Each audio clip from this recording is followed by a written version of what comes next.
नई दिल्ली। भारतीय और चीनी सेनाओं ने मंगलवार को संयुक्त रूप से पूर्वी लद्दाख के गोग्रा हॉट स्प्रिंग्स क्षेत्र में पेट्रोल पॉइंट 15 से अपने फ्रंटलाइन सैनिकों के विघटन का सत्यापन किया, ताकि एक दिन पहले सितंबर को पूरा किए गए सैन्य पुलबैक के पूर्ण कार्यान्वयन की पुष्टि की जा सके।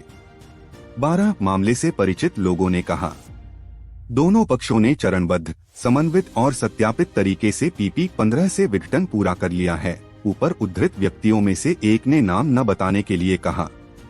पिछले हफ्ते भारत और चीन द्वारा संयुक्त रूप से घोषित की गई विघटन प्रक्रिया में दोनों सेनाओं के सैनिकों को पीछे के स्थानों पर जाना, वहां बनाए गए अस्थायी बुनियादी ढांचे को खत्म करना और कार्यान्वयन का आकलन करने के लिए संयुक्त सत्यापन शामिल था।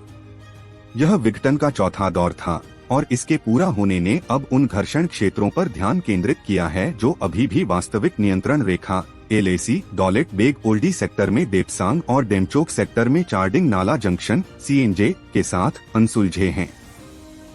भारत और चीन 28 महीनों से सीमा गतिरोध में बंद हैं और बातचीत से LAC के साथ अब तक 4 घर्षण बिंदुओं पर विघटन हुआ है। 2 घर्षण क्षेत्रों में बकाया समस्याओं का समाधान अभी भी मायावी है।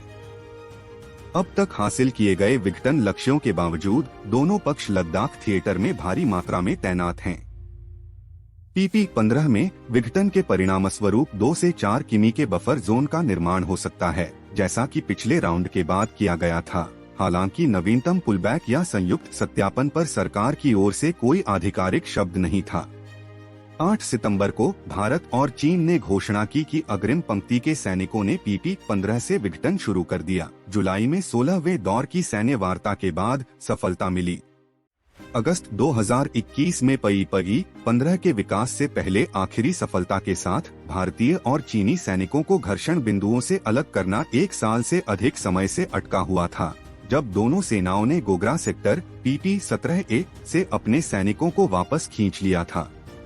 सैन्य अभियानों के पूर्व महानिदेशक लेफ्टिनेंट जनरल विनोद भाटिया सेवानिवृत्त ने कहा, हमें अन्य 2 क्षेत्रों में बकाया समस्याओं को सुलझाने के लिए राजनीतिक, राजनयिक और सैन्य स्तरों पर बातचीत जारी रखनी चाहिए। साथ ही हमें हर दौर की बातचीत के बाद नतीजे की उम्मीद नहीं करनी चाहिए।